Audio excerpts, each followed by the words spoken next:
All power is contested. That's the opening five-dimensional law of physics. There is no dominance, there is no power, there is no control ever in position that goes uncontested. I don't have a Coke or coffee to sip on, but go ahead and take a second and think about that, and I'll go.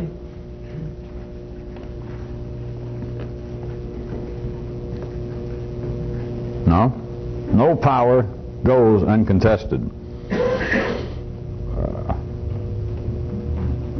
Protestants attack the Catholics, the empiricalists attack the rationalists, the Marxists attack the capitalists, and so on.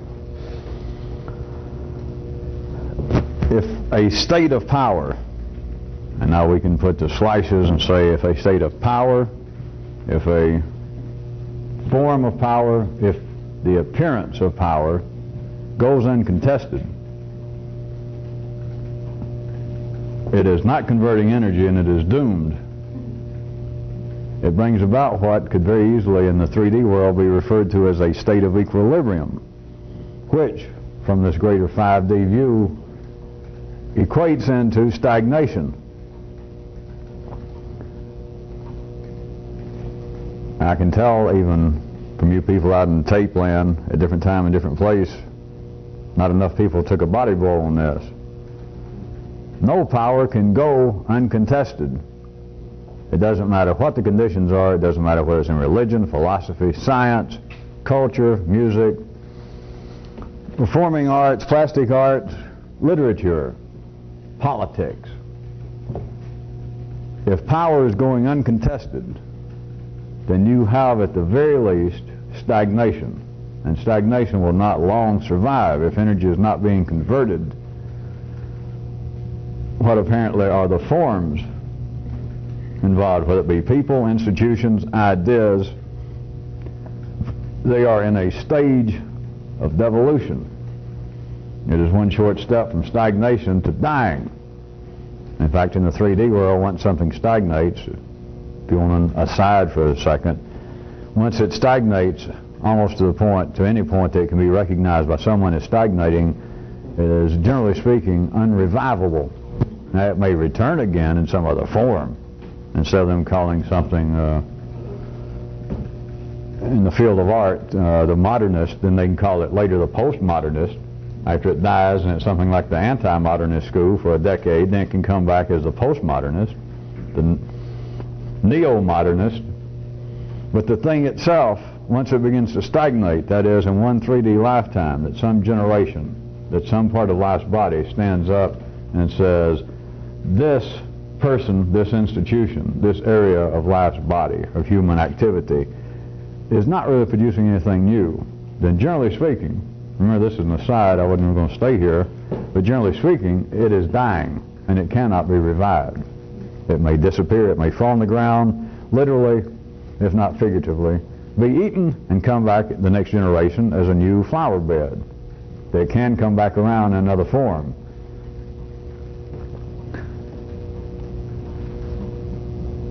Throughout history, what has life had many, many, many men talking about in poetry, on the street corners, in the halls of Congress? Peace. Peace, peace, peace.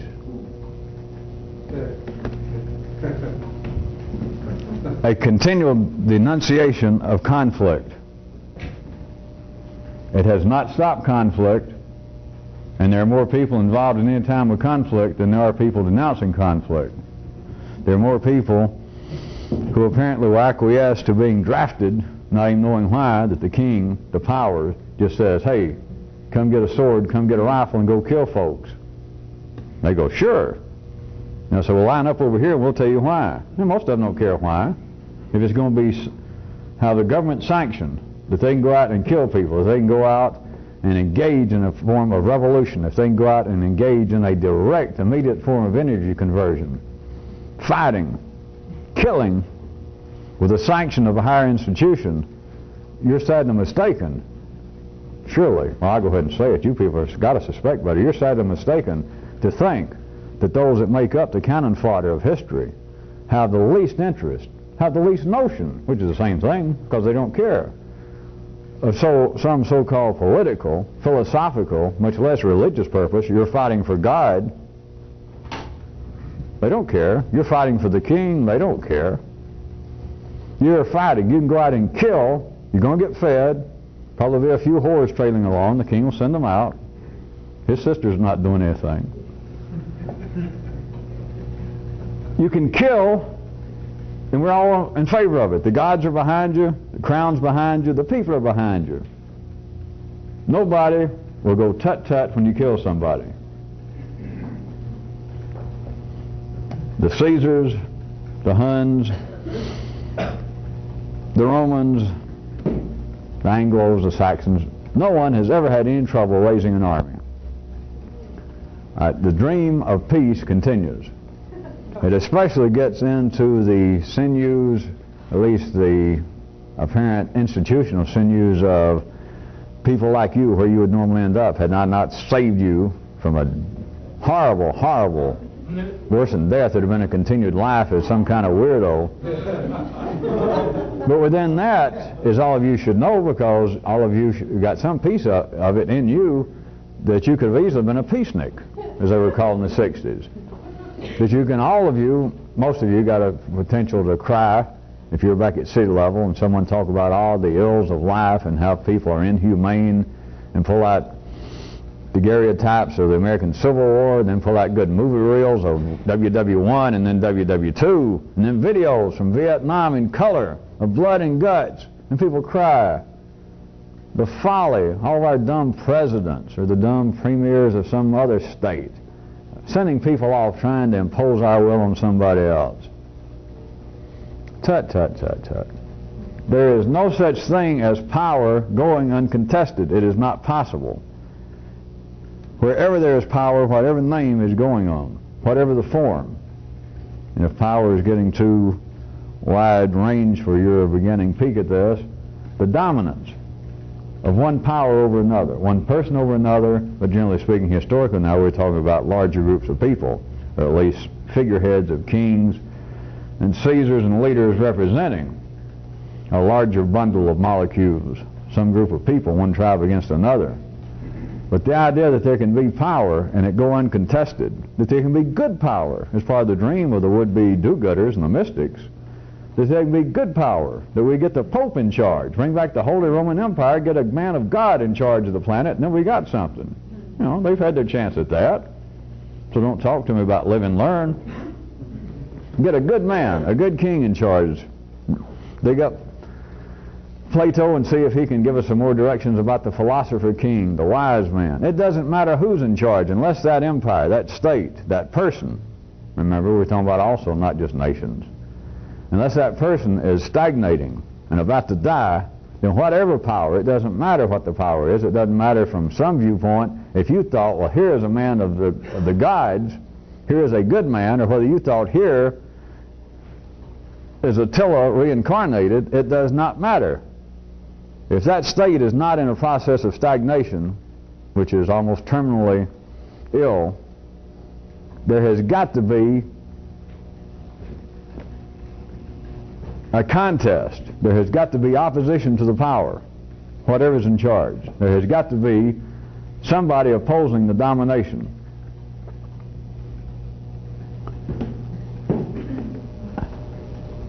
There is no way that there can be what 3D consciousness calls peace. Now, I'm not, of course, saying that you've got to be in the midst of warfare the rest of your life physically. You or whatever tribe or nation you're from or whatever part of life's body. But the idea of peace, again, I might point out to you part of the tricky sleight of hand from that great, great school of magic, spelled L-I-F-E, that again you have ideas of paradise, of the final reward, the reward somewhere around the corner from this life where things are put aright, among other things. What are all notions of paradise and heaven? Peace.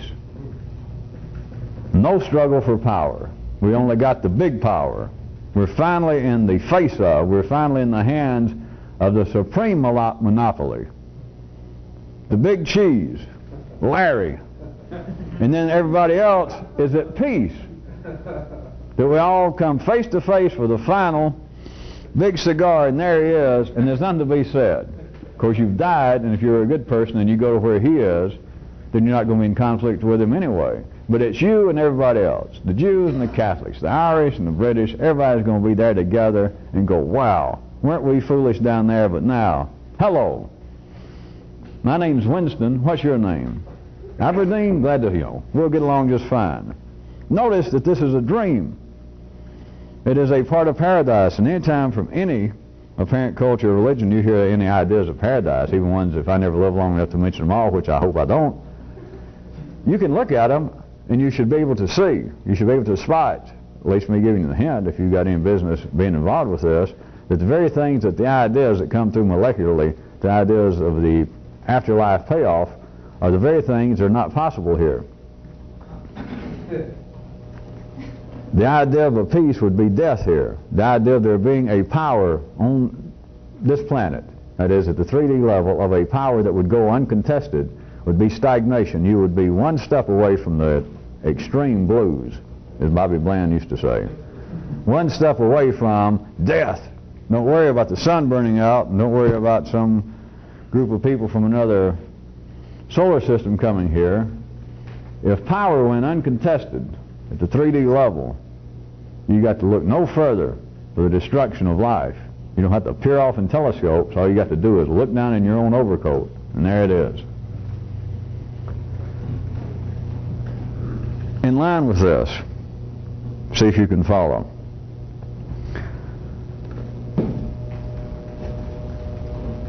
I assume all of you have heard the term, I'm going to sue it from history, political science, I guess, the loyal opposition. This is used politically, as you know.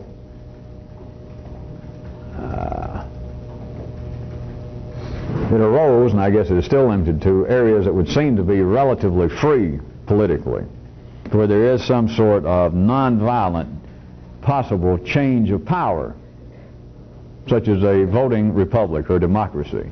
And so whoever's in power, all of these places always have at least how many parties? Think real hard, think real hard. They have at least how many parties? You got it. Dos. Always. And those of you also getting a little good, it doesn't matter whether they're called socialist, Christian Democrat, Labor, Likud, Republic, that doesn't matter, because there's only one party, and I may mention that to you before we're through here tonight. There's only one party on this planet. There's only one party that life is behind. The rest of these are sham parties. But you've got at least two parties. So whoever's in power, the other party is referred to as the loyal opposition. That if, real quick on the surface, if I've got to go through this, which I will just to be sure, that we're apparently using as the basis of this kind of exegesis, the actual literal area of political affairs, then whoever's in power, let us say that the Labor Party, in some nations in power, and their main opposition are the Christian Democrats, or the Buddhist Democrat. Then the party that's out of power, that's got the fewer seats in Parliament, if it's a parliamentary kind of government, they are, let us say that we're talking about Nation X. Then the party that's out of power, that could not bring together enough votes to elect a prime minister, set up the cabinet, that they've got the less power for the time being until the next election. But let us say that they all say that we are very chauvinistic, patriotic citizens of country X. But we are in loyal opposition to the sitting power, the Labor Party, because we have different philosophies. Of course, the main different philosophy is we won't end. And you won't let us, you took it. That's the main, but anyway, they say we have deep philosophical differences, but first and foremost, we're all Xers. We're all members, citizens of the X tribe, the X nation. So, but we are the loyal opposition. That anytime we oppose their ideas and their programs, it's not because that we are unpatriotic. No. We may be the opposition party, but we're still loyal to the nation, or loyal to the crown if they got a figurehead royalty like England, for instance. All right. As always in life, they have on larger, wider, smaller scales according to how your eyesight is at the moment, direct reflections or inflections of what is going on at a molecular level in humans and at a cosmic molecular level in life. There is within you opposition. This opposition is what sees to it, although it's loyal opposition. I'm going to show you how this ties in. It is opposition in the sense that whatever the power is, whichever party apparently is in power, the power is going to be contested.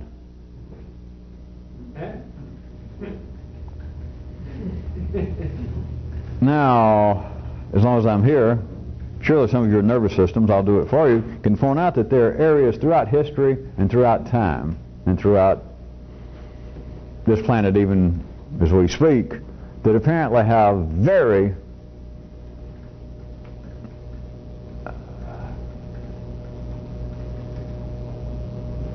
one man, that normally nowadays seems to be a kind of pseudo-political sophistication, stuff called one-man rule. Now in most places they're referred to as a one-party state, and oftentimes now they'll be called a one-party democracy even.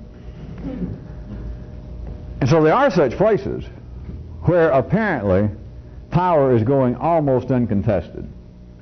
And it doesn't really matter for what I'm trying to point to tonight about how that happens, because your nervous system, some city consciousness could say, well, there are places that the people, there would be opposition, but the one party in control is so ruthless and so physically overbearing that you can't even see the signs of it. They're simply frightened.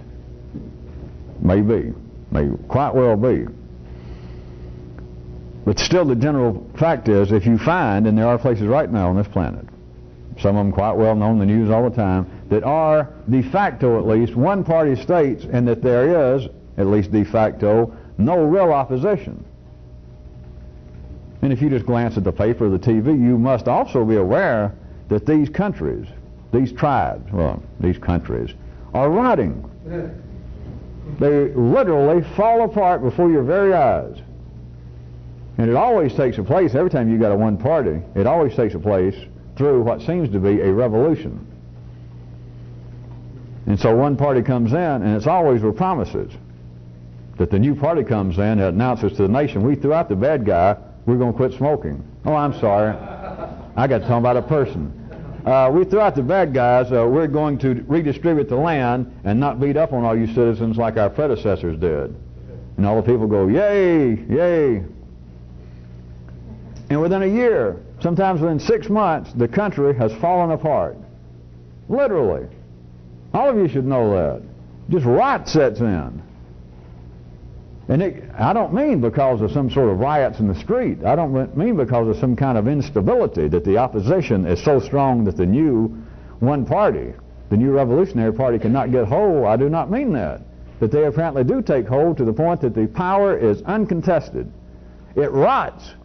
Not riots in the streets. They'll show you films down there, and it's just the people. 6 months before, the people, they'd shoot downtown to the square in the capital city, and people walking around, they're dressed up. They're eating a banana or a snow cone. 6 months after, the one-party rule takes over with no opposition. It's deserted. You maybe see 1 or 2 people peeking out of a doorway. They look haunted. Whatever their export was dries up. Something just suddenly happens. The farmers say, well, it just seemed to coincide that the full crop, whatever they grow, beets, artichokes, that they were the world's 3rd largest producer before the revolution, and now they're having to import artichokes, and all their boats are falling apart. Just everything. The place rots before your very eyes. Now, back in the city, they can explain that other ways. I'm giving you a description on the 5D laws of physics, revolutionary physics. Power uncontested is stagnation. Power uncontested equals rot, stagnation. And stagnation, generally speaking, is irreversible death. That the revolution, as it was called, this power that takes over that is uncontested, cannot be rehabilitated. It can't be revived. And many times they try. This is happening before your very eyes. I have my reasons. It has nothing to do with politics. I'm thinking about one example. I'm not going to mention the country, but this has been going on for several years, and it's on the news all the time. It's right before your very eyes. It's not unique, but it's just one going on. It's not far from our actual borders. And they continue to say that, all right, we've made mistakes. And they say, all right, we're going to rehabilitate the revolution ourselves. We're not going to give up power because we know what we're doing, and we're surely not as bad as the bums we kicked out. Of course, after 6 or 8 months, the people are not even interested in them saying, hey, remember, the guys that were before us, we're not as bad as them. All it takes is about 6 months, and people don't care. Nobody cares. It's just like, we wish all of you fuckers would get the hell out of here.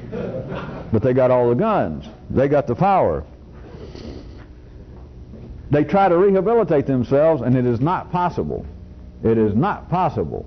When power goes so far uncontested as to begin to rot, it cannot be rehabilitated, no matter what they try. And it's right before your eyes, and I'm about to drag this internally now, because you know I'm not giving you some sort of lesson in political science.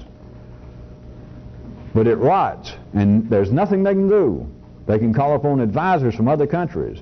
They can try to impose all sorts of radical monetary reforms, agricultural reforms. They can do anything, but once that uncontested power has gone too far in that state of being uncontested, and that rot starts, it cannot be reversed. And once you see it, you can see these groups of people.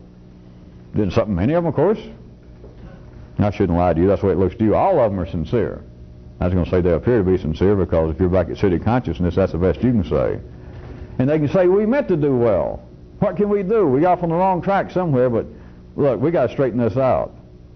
And if you can see, there's nothing to straighten out. They're dying. They're just laying in bed. They begin to rattle in the chest, and you cannot revive it. Now, internally,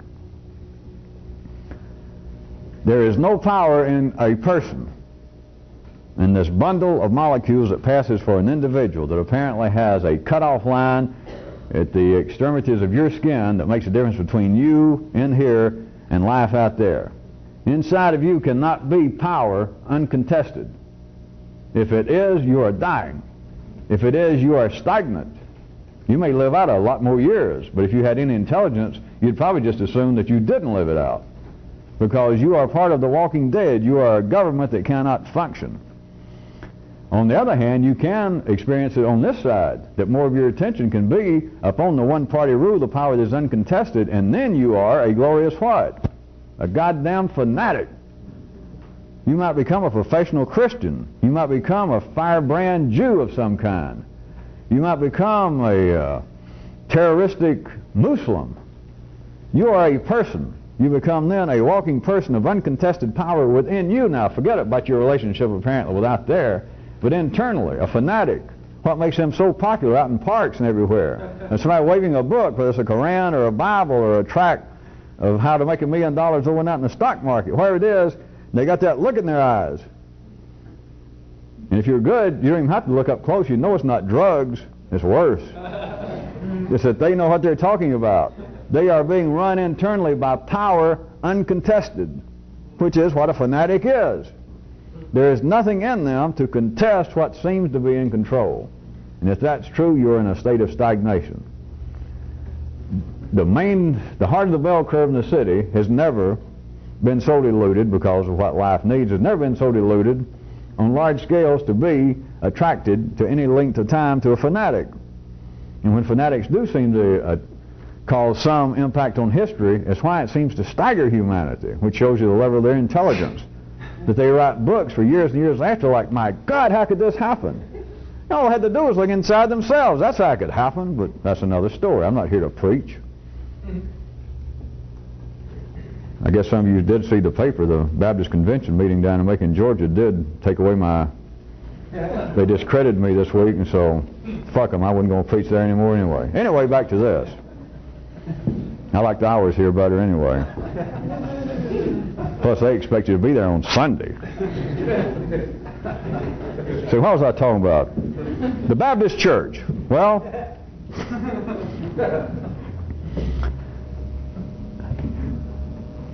the thing about what appears to be fanatics, just take anybody that you sense in history, up until people on the verge of it, even in democracies. They're the racists and the terrorists that are alive and even function in places that are considered free politically, like our part of the world. And you can see them on TV, if not in person, which if you got your choice, I'd suggest TV. But you get around somebody like that, and if you're just middle class, if you're just part of the middle of the bell curve of life, you understand, forget what they're saying, forget what group they're attacking or what kind of conspiracy they're hollering about. They stink. They are frightening, but it's just frightening on the part. Who wants to go up and touch a dead corpse and get that stuff all over you? You might never get out of your clothes. There is a fight to it, but it is stagnation. It is death. It is not fear that that person is going to jump out and attack you personally, or that they're going to wreak havoc on some large permanent scale from the body of life itself. It's death. That internally in them there's power that's going uncontested. And the majority of the bundles of molecules known as men, making up parts of life's body, recognize, without knowing why, that this is not proper, this is not healthy, this is death. Now, internally to you, does that sound familiar? No, don't even think about it. Just the opposite sounds familiar. I point to you again, what is it all the way from your parents, whether they were religious or not, to your religion, if you grew up in one, to what appears to be your culture, to what may appear to be your nationalistic, the leanings nationalistic of the people with whom you grew up. It all seems to be driven, and sometimes quite specifically in words, driven toward an imagined area wherein people should be internally a power uncontested. That would apparently, by many descriptions, be a real healthy individual, speaking personality-wise, speaking psychologically-wise. On the contrary, what is unhealthiness? Certain forms, as they described, of schizophrenia. Really weird and unhealthy is, how about all these 3 faces of Eve and then 27 faces of Hubert? That a real healthy person.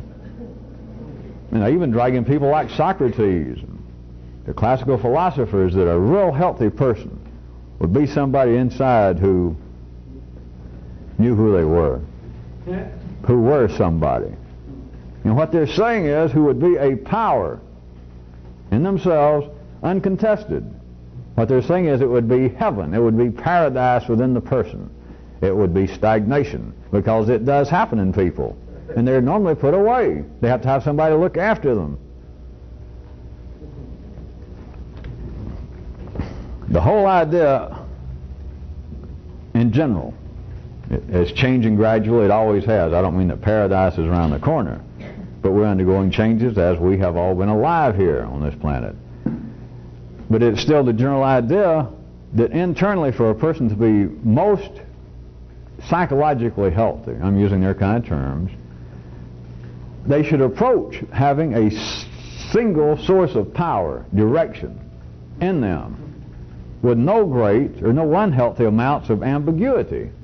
And if you push people nowadays, even those in charge or in the institutions of psychology or philosophy, you'd probably push them to the point that they would have to say, well, probably the most healthiest person, we've never seen it, but theoretically, the healthier person would be somebody with almost no ambiguities internally. I could probably get them to say that.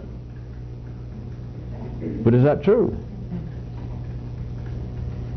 I repeat, I didn't go into it, but some of you went ahead and snorkeled and chuckled. If you do apparently have no ambiguity internally, that there is no internal opposition to your power, when it approaches that past a certain point, you normally become incapacitated. You normally cannot function in the city. That is, you can't normally get around and buy a loaf of bread or drive down the street or lick a postage stamp, and perhaps not even touch your nose. They have to do something. They have to feed you. They have to lock you up. Somebody has to watch after you. And yet, without them realizing it, that is the kind of dream they're talking about. What is all in the city? Once you begin to be able to look into the world of 5D physics, what is all change about? It always amounts to some success, as I pointed out, but still the idea of change in the city is what? An absolute overthrow of power. That is, whatever the power is, the bad habit you're trying to break. Let's take it back to a crude level. That I've been drinking too much and they convinced me it's going to ruin my health, I may die early. What I want to be is I'm going to overthrow that power. I'm going to become a non-drinker.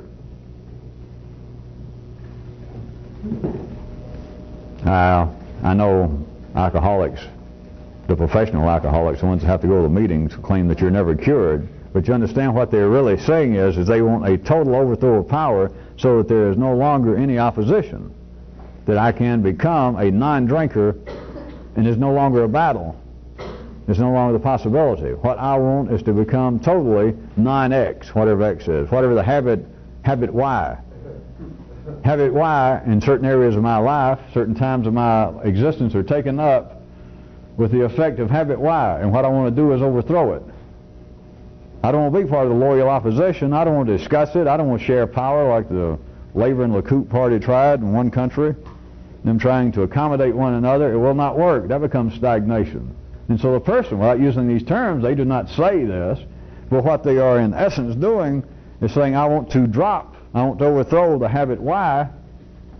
But nobody says, well, surely you hear me, but I'll go ahead and find it ridiculous. If somebody says, I want to quit drinking, then they're friends, they're family. Nobody says, well, you don't really want to quit.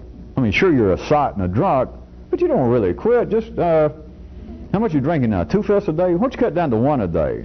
Are you drinking 2 fifths every day? All right, why don't you do this? Like, I don't know, Thursday and Sunday. Why don't you drop those days and not drink anything? That's no change of behavior. It has to be a complete overthrow, and then there is the, at least tacit dream behind it all, that this complete overthrow will set up a new power in me that is uncontested. What are all forms, what are all dreams of conversions to religions? The same thing. That if indeed we could all be, to pick the Christian religion, if we could all be Christ-like, or if we could all be Buddha-like, what would we do? To use their kind of, at least in the mystical aspects of Christianity and some other religions, they would say, well, in some way, the Christ spirit has come into me, and I no longer want to be sinful. The peace and wisdom of Buddha has come into my soul, and I no longer am drawn and torn by the ambiguities and illusions of the material world. They're saying the same thing.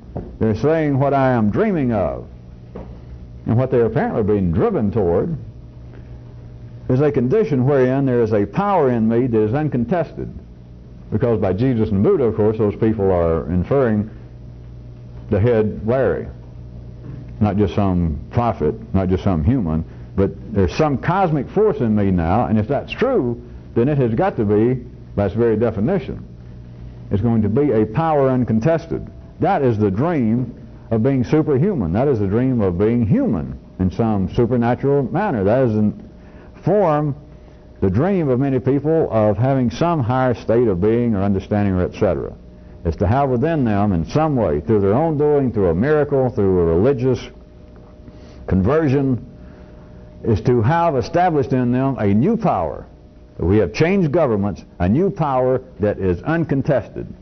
That if you ask them, I wouldn't have much trouble with people, and just in certain ways of the lines I'm telling now, I'd ask them certain ones, they say, yeah, that is my dream. In fact, that's what I should be if I was really a good blank, or a good Hare Krishna, a good Jew, a good Muslim. If I was really that, then what you're describing is what I would be, because that's what the gods want us to be. What, dead? Stagnant? Because that's exactly it, and of course it does not happen, not the majority of the time. Very few times. It is not in the bell curve of life. That is, the institutions of religions, use that example, do not turn out what they purport to turn out. They can't. The loyal opposition has got to be seen by a real revolutionist as being a part of, an intricate part of what you have got to use to produce a new kind of intelligence, to push the frontiers of what you are, to fill in the kinds of gaps, the lags, to keep intelligence, to keep consciousness working where it is. You have got to have a new power, but it is never going to be an uncontested power. You may get out of the room where the tiger is, but I have never told any of you that the room where the tiger is going away. I never told you that the noise behind the door was going away. I never talked about being a completely new person. You can be a person, as I put it, that you ought to be a person every so often, at least every 7 or 8 years, those of you that ever get the hang of it. Every 7 or 8 years, you almost can turn a small corner where you turn back around and you almost don't know yourself. I know that sounds weird and like you put you in a mental hospital. It won't, but I agree it's weird and there's no way to describe it because it's not really true, but it is kind of true. It's just, to quote that great American philosopher, I guess it was Janis Joplin, or at least to paraphrase her, instead of take a little piece of my heart, it's like take another little piece of my memory, take another little piece of my past and just... I never tried to describe this to anybody, but here I've stood and started it. Like every 7 or 8 years, you'll be able to go back. I'm just going to make up numbers so that none of you will take this seriously.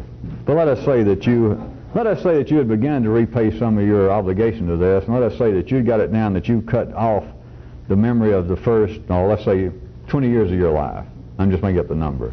Then every 7 or 8 years, you'll be able to put yourself in a kind of shock to where you can add maybe another 7 or 8 years to that. Like you cut it off now, that nothing that happened up to the age of 27 is any longer of any significance. It's behind the door.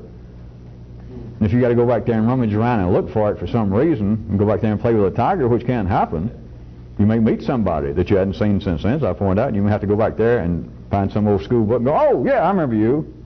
But other than that, it's almost as though you take another chunk. Instead of a piece of my heart, it's another piece of my past. And you've done away with it. It's real good for losing weight. Did he mean that literally? I got no idea. I was overcome by the spirit of Jack LaLanne, and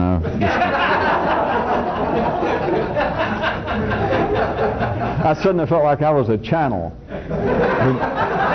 for Jack LaLanne, and the first son of a gun I don't think's dead, but when you get that old and still pumping iron, it's hard to tell whether a man's dead or not. He just they got him stuffed with steroids and just got him propped up. We got to turn the tape over. I should be able to look back now and see both on the apparent out there level and on the in here level. Same thing, different sizes. That the loyal opposition is an intricate part of the power structure everywhere. It is very close to what some of these more civilized and these kind of democratic parliamentary, these more apparent democratic external societies where there is a free and unbloody exchange of power periodically, and they call it the loyal opposition. You've got to see that within all power structures that are alive, if they're not rotting, if they're not on their deathbed, the loyal opposition is an intricate part. It is an inescapable part of the government itself.